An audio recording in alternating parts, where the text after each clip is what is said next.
And even our youngsters, the things that they love, if it is football, they don't love your football.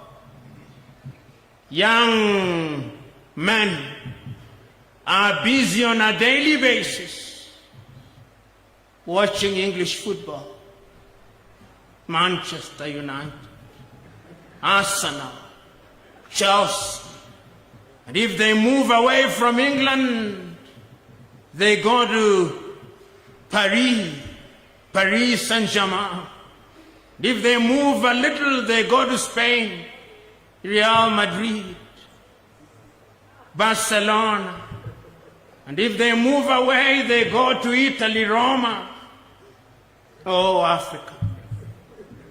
You'll never hear a young football enthusiast in Lesotho talking about Kaizer Chiefs, or Orlando Pirates, or Mufulira Wanderers, or St. George's in Ethiopia. Our minds are captured. And that is why those leaders that you are talking about are relevant today. Because until the day that we liberate our minds, we will remain weak. We of the old generation, and I believe it is also true here in Lesotho, when you have gone to school and you are in the middle class, you don't want your children to speak your mother tongue. You want them to speak English. When they speak Sesotho, you warn them.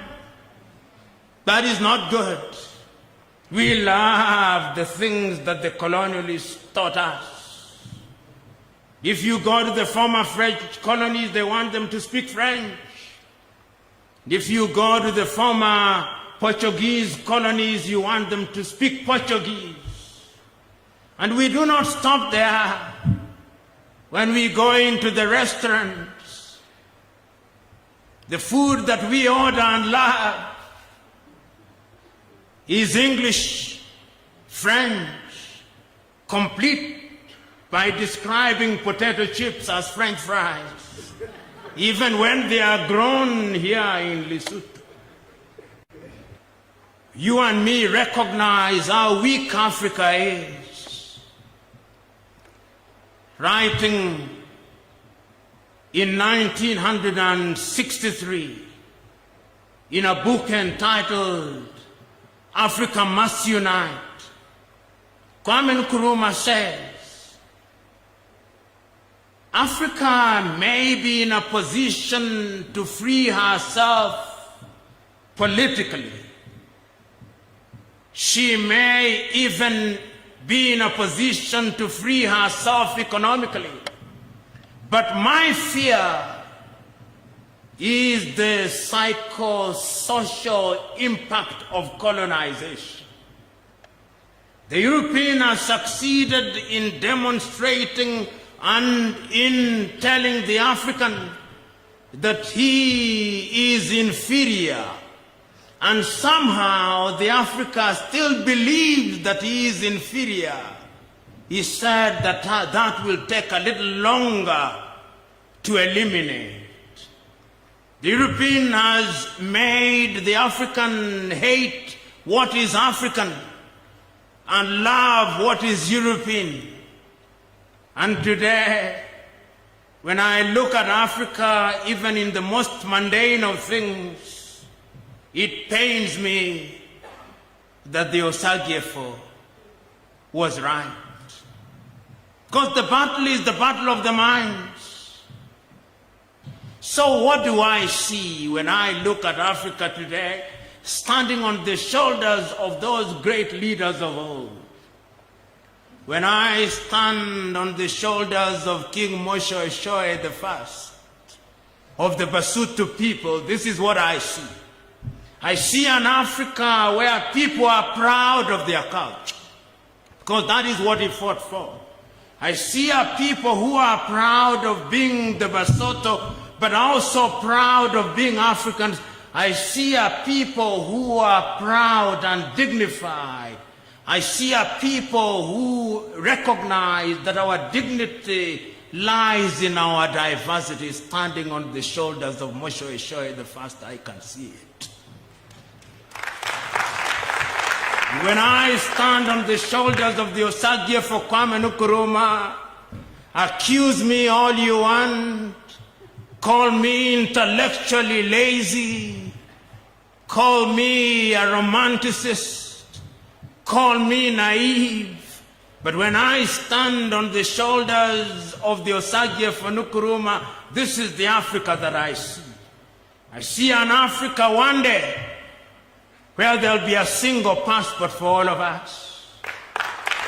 I see an Africa one day where there'll be a single telephone code for all of us. I see that Africa. I see an Africa one day where there'll only be one ambassador for the entire continent of Africa at the United Nations. I see an Africa one day that will be sitting as a permanent member of the UN General Assembly. I see that Africa. I see an Africa one day where the defense forces of Lesotho will be merged into an African defense force. I see that Africa. I see an Africa one day where the Maloti will be dead. I see an Africa where the Rand will be dead, the shilling will be dead, the Kwanza will be dead, the Kwacha will be dead, the Birr will be dead, all these useless currencies will be dead, and there'll only be one currency, the Afro, or whatever name we choose to give it. I see an Africa one day where we will not be walking around the world with bowls in our hands, begging for vaccines. I see an Africa where when we go into the classrooms, our children will not be taught the parts of a tree, but they'll be taught the value of a tree. And we shall make our own medicine. I see that Africa. That Africa I see when I stand on the shoulders of the Osagie for Kwame Nkrumah. I see an Africa as I stand on the shoulders of Thomas Sankara, an Africa where we will define ourselves, an Africa where we will reclaim the thing that had been taken out of us, so that like Thomas Sankara came and renamed Upper Volta into Burkina Faso, I see an Africa one day where Livingstone in Zambia will no longer be Livingstone. It shall have an African name. I see an Africa where there'll be no Blantyre. I see an Africa where there'll be no Victoria Falls. We shall call it Musio Tunya Falls. I see that Africa. I see an Africa where all these colonial names will disappear. I see an Africa where my children and children's children will no longer bear the name of Patrick, which I have no relation to, but will have an Africa name. I see that Africa.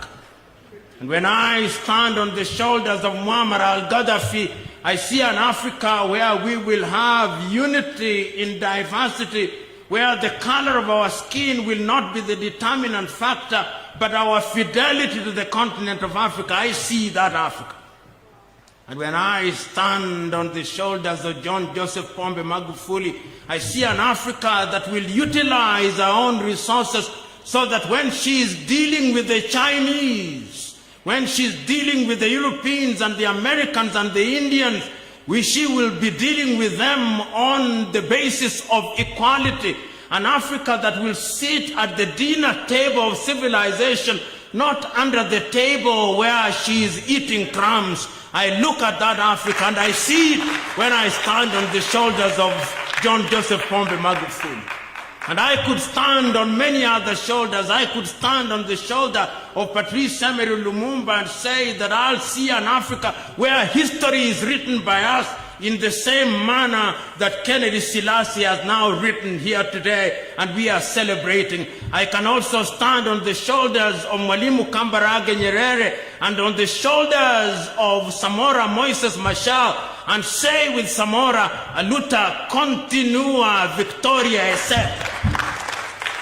Ladies and gentlemen, when I stand on the shoulders of these great men, I see great things.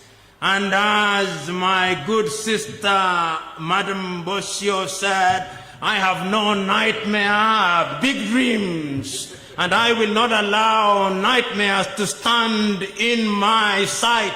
I only know that those dreams will become realities. But the last time I checked, when you dream, you must wake up. Otherwise, you cannot fulfill those dreams. So the good old general, we will not continue in our slumber. We are dreaming, we are waking up, and Africa shall be great. Those who are doubting us will be disappointed, and it is our duty to disappoint them. If it does not come during our lifetime, it shall come during the lifetime of our children, and if it does not come during the lifetime of our children, it shall do so during the lifetime of our grandchildren, and if it does not come during their lifetime, it shall come regardless. God bless.